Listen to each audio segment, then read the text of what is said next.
A previsão, por causa do desenho do orçamento, e acredito que isso deve ser um grande desafio para a comunicação, é que mais de 100% das despesas sejam obrigatórias em 2027, o que significa que tudo que está no orçamento discricionário, farmácia popular, pé de meia, Minha Casa Minha Vida, CAPES, CNPq, auxílio gás, tudo isso não vai ter margem dentro do orçamento para ser financiado, porque lá atrás, e mais uma vez sei que Vossa Excelência deve recorrer ao ministro Haddad por isso, nós aprovamos um texto aqui nessa casa, não com o meu voto, mas a pedido por proposta do governo Lula, aprovado pela base do governo, que estabelece ali o gasto de 70% do aumento da receita corrente líquida dentro de uma banda de R$ 0,6 e R$ 2,5 para cima, que fez com que o governo aumentasse os gastos obrigatórios a ponto da gente não ter mais verba para os programas que Vossa Excelência comemorou a partir de 2027.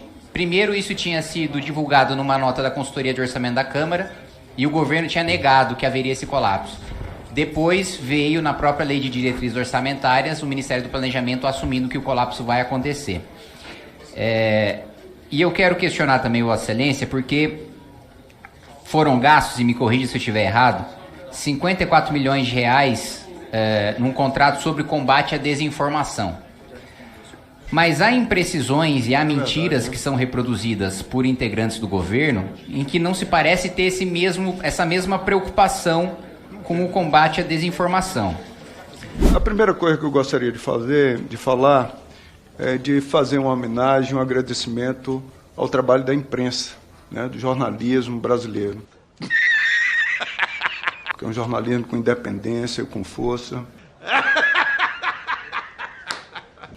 Isso vai no sentido seguinte: não existe nenhuma fake news do Estado de São Paulo. Pode ter informação, mas isso não significa a fake news.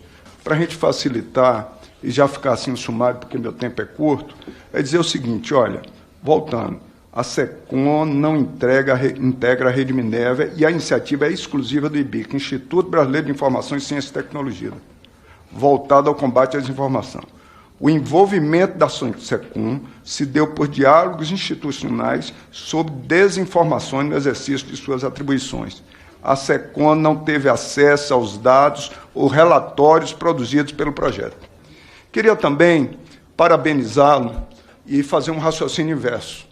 Colocar para você o seguinte: quando você fala que o pé de meia e o farmácia popular podem acabar o ano que vem, que eu acho que precisa ser visto com o ministro Haddad, a gente vê, mas como você fala isso como uma falta, e que a gente levantou aqui os dados, o senhor está, na verdade, elogiando esses dois programas, e eu acho muito importante que o senhor também saia na defesa para que nada disso possa acontecer. Eu acho que isso a gente está junto, e vamos trabalhar junto nisso, e agradeço pelo elogio aos dois programas. Na sua própria apresentação, ministro, você disse que o recorde nas inscrições do Enem era um resultado do pé de meia, que isso significaria menos evasão escolar. Só que a evasão escolar pré-pé de meia era menor do que a evasão de hoje. Era 5,6%, segundo dados do governo federal, e passou para 5,9%. A inflação também, que na apresentação que você colocou tem a afirmação de que ela está na mínima histórica, não está na mínima histórica, ministro. A inflação foi menor em 17, 18, 19, 1988 e alguns outros períodos, segundo dados também do Ministério do Planejamento.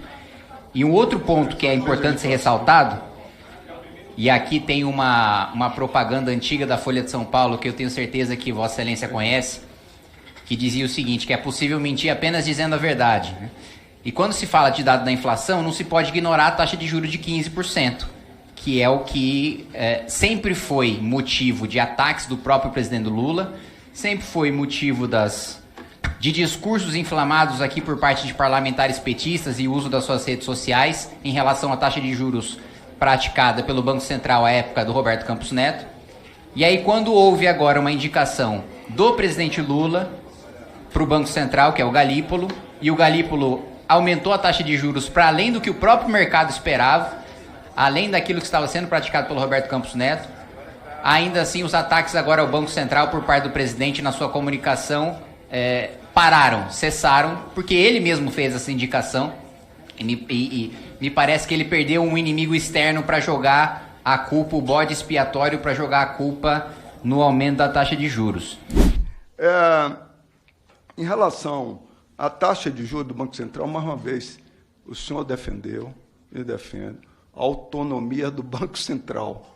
Então, a autonomia do Banco Central tem lá os juros, a gente pode discordar ou não, mas o Banco Central é autônomo. Não quer dizer que o presidente, por indicar o presidente que foi do Banco Central, e ele foi analisado pelo Senado, aí ele passa a ser presidente do Banco Central. Não tem interferência, nem o presidente vai decidir, o presidente da República decidir nada em relação ao presidente do Banco Central e à política que ele está levando. O que eu quero dizer, e eu vinha na fala do Lindenberg, e vi que vocês dois, na política, dá um debate político interessante, tem convergências interessantes, pelo que eu vi, o pouco que eu consegui ouvir aqui. Eu quero dizer que você pode bater um papo com ele e questionar algumas coisas. Outro ponto que eu gostaria de colocar, ministro, é que Vossa Excelência falou, aspas, que não é que esse governo esteja cobrando dos mais pobres, fecha aspas, e daí partiu para falar sobre a proposta do imposto de renda. Muito provavelmente Vossa Excelência não sabe disso, porque não é responsável pela articulação política do governo e nem era ministro na época. Mas nós da oposição apresentamos um destaque em 2023 para que passasse a valer a promessa do presidente Lula da isenção do imposto de renda de R$ 5.000 a partir de 2024. Então já estaria em vigor hoje, já estaria em vigor desde o ano passado, hoje e dali para frente. E a base do governo votou contra. Inclusive o próprio Partido dos Trabalhadores votou contra que os trabalhadores tivessem essa isenção desde 2024, para só aprovar agora e entrar a isenção no ano eleitoral. Isso eu quero pontuar. E outro elemento sobre o governo não estar taxando os mais pobres,